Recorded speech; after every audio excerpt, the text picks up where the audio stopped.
بسم اللہ الرحمن الرحیم۔ علوی خاندان کا ایک شخص بلخ میں رہتا تھا جو عجم کے شہروں میں سے ایک شہر ہے۔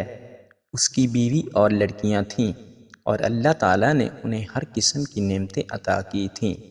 وہ فوت ہو گیا تو اہل و عیال کو اس کے مرنے کے بعد فقیری اور تنگ دستی نے آ گھیرا۔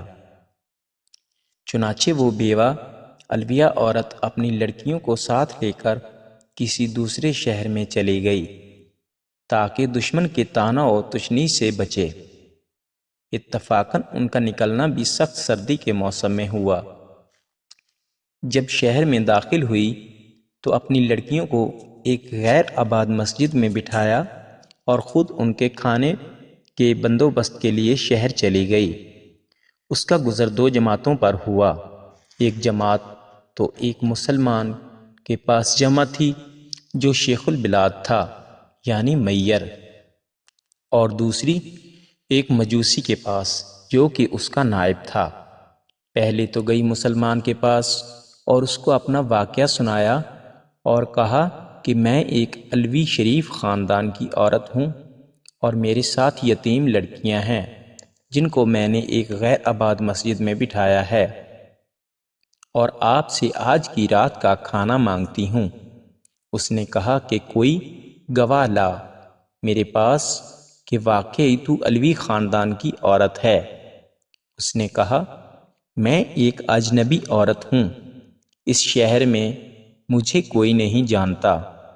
چنانچہ اس شیخ البلاد نے منہ موڑ لیا اور وہ عورت شکستہ دل ہو کر چلی گئی۔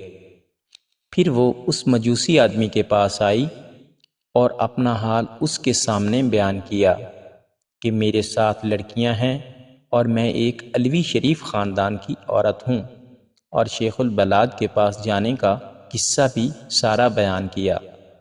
وہ مجوسی فوراً اٹھا اور اپنی عورتوں کو بھیجا کہ اس عورت کو بمیں اس کی لڑکیوں کے میرے مکان پر لے آؤ۔ پھر ان کو نہایت ہی نفیس کھانا کھلایا اور بہترین لباس پہنایا۔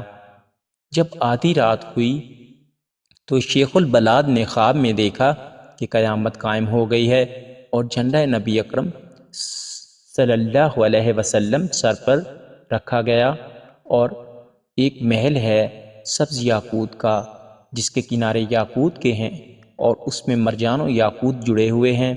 پھر شیخ البلاد نے کہا یا رسول اللہ، یہ محل کس کا ہے؟ آپ نے فرمایا یہ مسلمان کے لیے ہے۔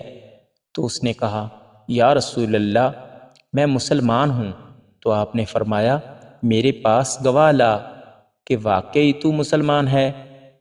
وہ یہ سن کر حیران رہ گیا تو فرمایا نبی کریم صلی اللہ علیہ وسلم نے کہ وہ عورت علویہ جب تیرے پاس آئی تھی تو نے بھی تو یہی کہا تھا کہ میرے پاس گواہ لا کہ واقعی تو علویہ عورت ہے، سو اسی طرح تو بھی گواہ لے آ میرے پاس کہ واقعی تو مسلمان ہے۔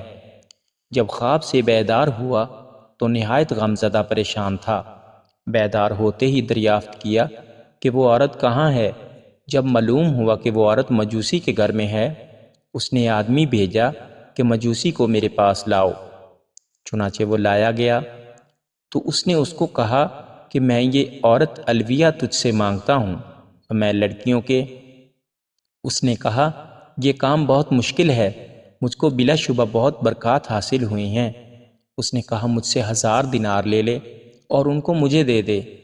اس نے جواب دیا یہ بہت مشکل ہے، میں انہیں واپس نہیں کروں گا۔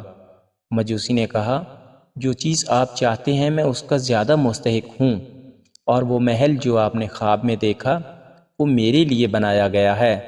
کیا تم میرے سامنے اپنا اسلام ظاہر کرتے ہو؟